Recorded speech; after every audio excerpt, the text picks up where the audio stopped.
So this table project actually started about 2 years ago, and this is a piece of black walnut that me and my friend cut down.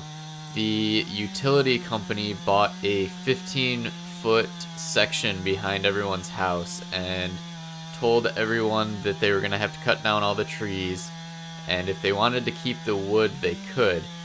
His neighbor had this beautiful black walnut tree, and he didn't want any of the wood, so right before the company came out, we actually cut down the tree. I wanted it for woodworking, and he wanted the smaller stuff for firewood, so it worked out really good.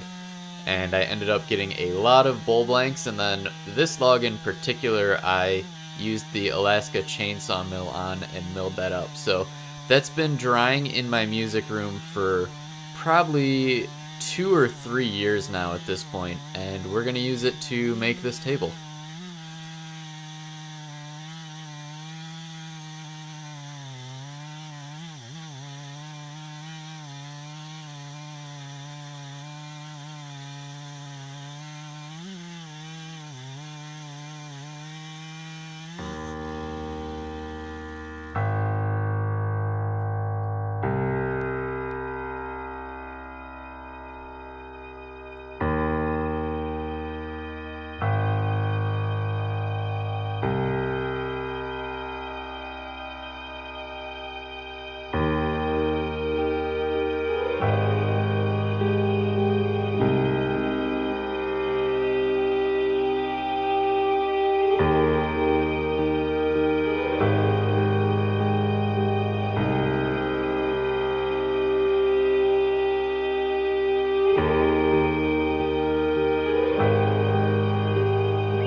Alright, so it's been about a week and a half since this has been poured, and it's pretty much fully cured now. I went ahead and unmolded it already, and it thankfully came out without a whole lot of drama. The pattern on this is just absolutely beautiful. One thing I learned with this resin on the last charcuterie board I did was that if you stir it right away, it's pretty much just going to kind of melt into each other. So for this one, we poured it, and then we waited about 6 hours before we started to swirl everything together. And that's why there is a little bit of separation still. It did kind of melt into each other, which is kind of what I wanted, but it's still got some cool texture to it instead of just like a solid fade, I guess. So now what I'm going to do is start to sand this. And I know there's a lot of different ways you can do this, one being a router sled. And the thing with that, I don't really plan on making a whole lot of big things, normally just like smaller charcuterie boards that'll fit in my planer. So I'm not going to really put the time and effort into building something like that, especially since it's going to take up a lot of space. So I'm just going to be using a belt sander to knock the majority of the resin overpour off. And then I'm going to switch to an orbital sander because I'll have a lot more precision with that. I feel like I'll still get a good finish on it and it won't be that wavy. So I'm going to go ahead and start sanding until we get pretty close to the wood, and then we'll switch to the orbital. Alright, so this is sanded down to 220. Everything looks really good. I hit the resin part down to 1000. I cross sanded that. So now what I'm going to go ahead and do is put sanding sealer on the wood, and then we will let that cure and we'll sand that out.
So we've got the table wet sanded down. You can see there's some spots where it didn't go all the way through the sanding sealer.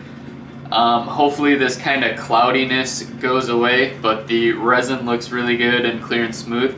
I'm kind of overdoing brush-on finishes. I feel like it doesn't give a nice smooth surface. So today I'm going to be trying something different. I'm going to do a spray lacquer, and hopefully that should also bring back some of this, like how here where the sanding sealer is still kind of dark. Hopefully it brings back that color and everything and gives us a nice smooth and durable finish. So I'm going to take this out into the garage and we'll go ahead and spray it.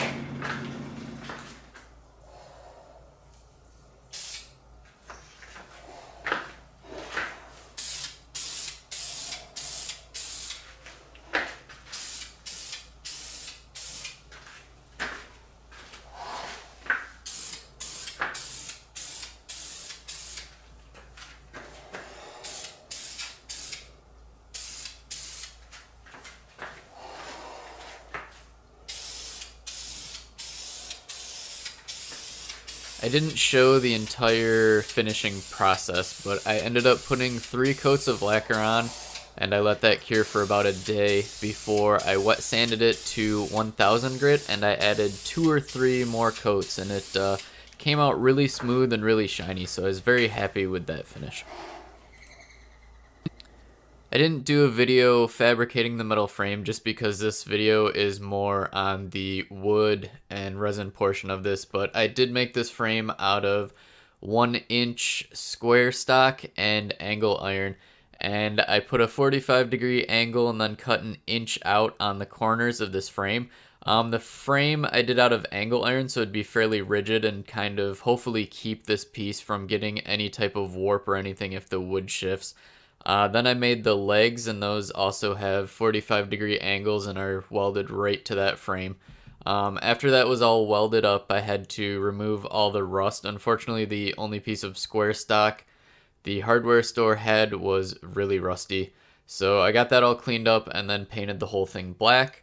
I drilled some holes in the top for some small screws and then mounted it to the underside of the table, and then this is the final product, and I think this table just looks really great. This is only the second table I've made, so I am just really happy with the end product.